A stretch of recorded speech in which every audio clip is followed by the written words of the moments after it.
one of the groups that we are focused on trying to get engaged in early education is the business community.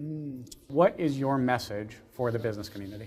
Well, it's interesting, and I was in Pennsylvania, and I was talking to a group from the commerce, and it was all the business leaders in that community, and I was saying to them that they have a vision, right, of what that area was going to be in 10 or 15 years. And people said, yeah, we kind of had a vision. I said, well, do you have a vision of whether or not your schools are going to help you get there?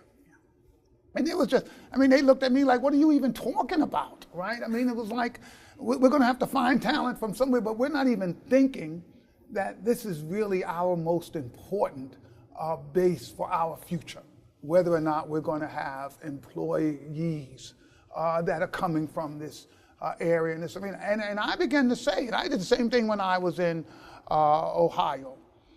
As you watch parts of your region shut down because the schools have gotten so bad, the housing market is weak, that folks don't want to come and stay there, you're going to end up having to think about whether or not I'm going to even move a business into this arena, or am I going to go somewhere where I think I have a workforce that is going to provide good schools, good housing, safety, security. That's what drives folks.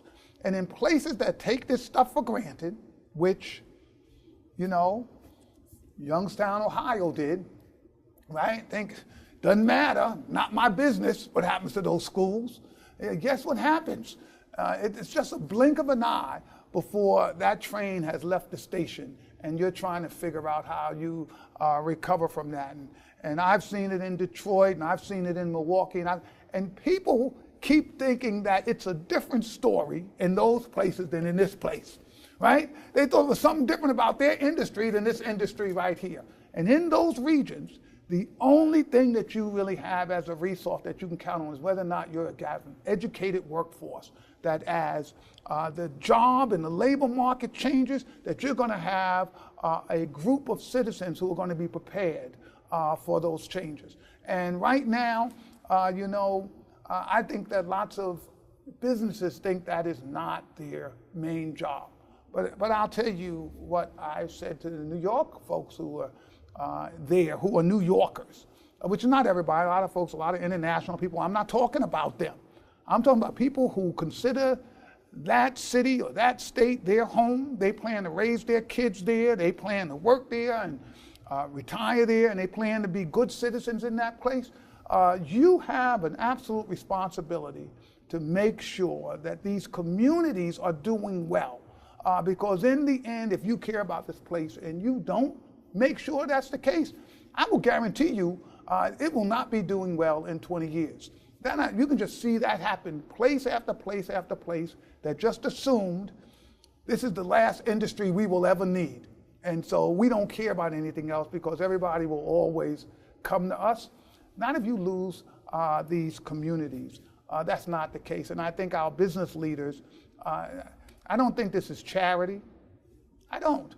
I think it's part of being a good American. And I mean that. I think if you care about your country, you should be doing something for your nation, but it starts at home. And I don't think you're a good businessman if you're taking care of your company while your family is starving. I wouldn't see anybody would think that that was an ethical or principled person. But I don't see how you could be a good businessman or good businesswoman if you're thinking about, all of this other stuff in your community is falling apart around you and you're not deeply invested in that community. And I just think that this is a time for the business community to step up. And I will tell you this, it's not like the politicians lead the business community. The business community leads the politicians. If they get involved, you're going to see a different political response to all of this stuff. They all know me. I come and yell and scream, oh, he's cute, that's nice. But they know I'm not giving them a dime. They're not going to get elected governor or mayor or any of those things based on Geoffrey Canada. The folk who are the business elite in this community, they absolutely are the ones that I think the politicians listen to, and they can shape social policy in ways that I think those of us who do this work and work hard at it and are good at it, we're not going to be able to do it without them. Great. Thank you so much. You're welcome.